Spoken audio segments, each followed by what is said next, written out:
What's going on, everybody? So, the time has finally come, and I actually picked up a MetaQuest 3S, specifically for Batman Arkham Shadows. Now, I originally had a MetaQuest 3, and I was one of the early adopters. I was one of the few people in Best Buy picking that thing up. Most people didn't even know the MetaQuest 3 was coming out, but yes, I was one of the first people to get it, so the software wasn't that great. And honestly, the pass-through option on the Quest 3 was abysmal. I absolutely hated it originally because the resolution was affected by some kind of processor or heating issue on the Quest 3. The thing got scorchingly hot on your face. This was not a good model to start with for the third generation of the MetaQuest headsets. But now we have the MetaQuest 3S, and in my opinion, this thing is a whole lot better than the Quest 3, specifically because Meta realizes that the higher resolution is hurting the system. In terms of processing power, there's quite a bit of lag with certain titles because it has higher resolution, and also the battery life of the original Quest 3, like I mentioned before in a previous video, is not good at all. The thing lasts only about an hour and 30 minutes to 2 hours if you're lucky. I sometimes got around 45 minutes on this crappy headset. Now, the resolution is all good and the processor is better on the original Quest 3, but I found myself getting even more immersed with the MetaQuest 3S, and especially with a game like Batman Arkham Shadows. Now, the main question is the MetaQuest 3S worth picking up specifically for Batman Arkham Shadows? Yes, it is. It is 100% worth it. I absolutely love this fucking game. It's incredible. And when I say it's incredible, I'm saying that you're going to be giddy like a little kid, especially if you like Batman. And well, that's most of the guys in my audience, right? Because Batman is just an absolute badass. So how do you make a VR game make you feel like Batman? Well, you pretty much just do everything that the original Arkham games did on the fly, and even more smooth than it originally did, because you can pretty much access any of your gadgets on the fly. And that means that you can reach for a batarang whenever you want to and throw it to a guy on the side, and even use your grapnel hook during combat. And yes, there are combat challenges in Batman Arkham Shadows. Now, originally this was going to be a review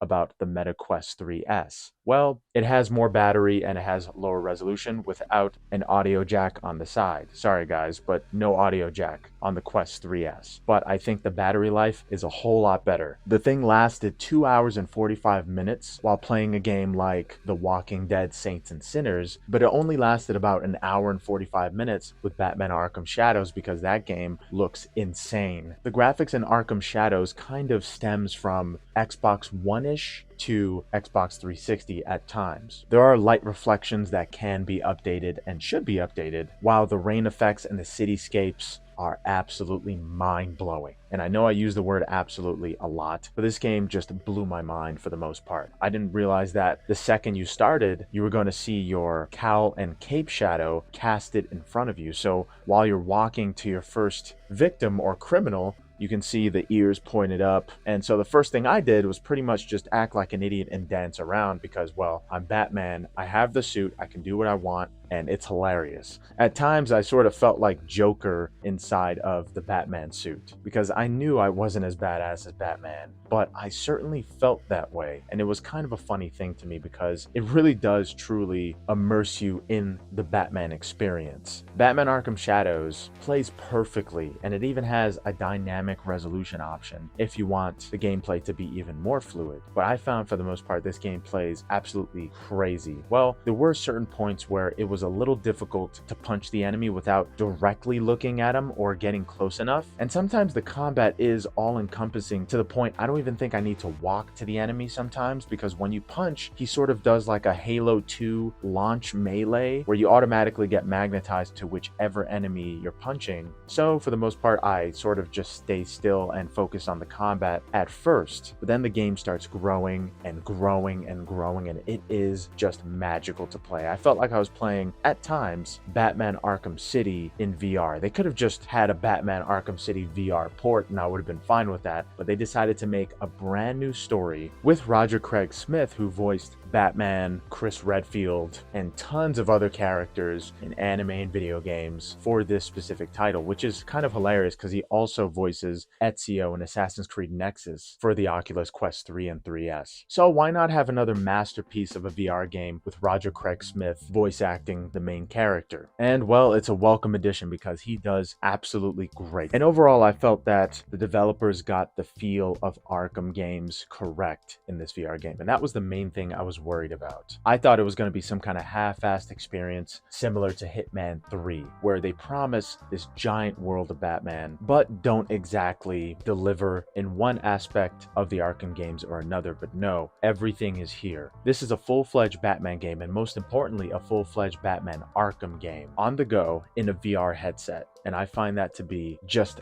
unbelievable, if I'm being honest. But yes, I think that this game is so good that it's actually worth picking up maybe the 128 gigabyte MetaQuest 3S and not the 256. I think that $400 is way too excessive. If you are going to spend anything, it should be around $300 if you're buying it for one game specifically. And well, Best Buy has a return policy of 2 weeks, so you can buy the game, finish Batman Arkham Shadows just to play this game, which is kind of what I wanted to do, but now I can't see my life without this game because sometimes you just want to get lost in a VR game, and that's the reason why we get these headsets, right? We want to get absolutely lost and immersed in the experience of anything, including our favorite superheroes like Batman. And now we have an Iron Man VR game, an Assassin's Creed game, and a Batman game. I feel like it is worth justifying a purchase of an entire system or VR headset because, well, you can do other things with the Oculus Quest 3S. It's the price that the original Oculus Quest 3 should have been,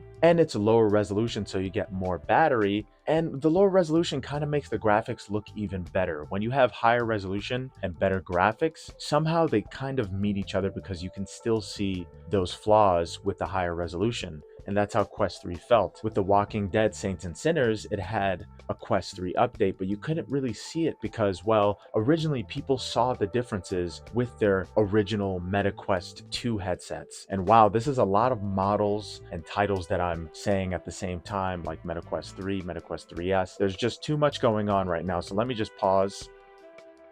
Going back into it, the MetaQuest 3 felt more like a beta model of the Quest 3, while the Quest 3S feels like a more refined mainstream version because it doesn't have that higher resolution, which I felt like was a gimmick at times. The pancake lenses are amazing, and I do hate the original lenses for the Quest 2. They brought it back with the Quest 3S, and well, the sound quality isn't as good as the Quest 3 in my opinion, but you still have those Quest 3 controllers that don't have that annoying loop around them. So you have a better controller with a better processor, and the price is greatly decreased by at least $200. And I was a little bummed out that it didn't come with 500 gigs, but honestly, I don't have 500 gigs worth of VR games yet. I only have around 200 gigs in my entire time of having a Quest 2, 3, and 3S. But yes, Arkham Shadows is worth picking up by itself just for the Quest 3, and you get it for free. The Quest 3S is only $300 right now, and Arkham Shadows is a mind-blowing experience that everybody needs to pick up and play at least once. I mean, since the original Arkham VR game, which was pretty much just a point-and-click detective game masked to look like a Batman game, Arkham Shadows basically delivers on everything that Arkham VR promised for the PlayStation VR. And it is a 10-hour campaign. It took me 12 hours to beat it because there were a lot of secret Easter eggs similar to the Riddler trophies. There are different type of trophies in Arkham Shadows and different collectibles, so look out for that. This is a fully equipped Arkham game, and I'm sure you're going to love it. And I truly believe it is worth picking up a Quest 3S just for this. But yeah, thank you guys for watching. Hope you enjoyed the video. Later.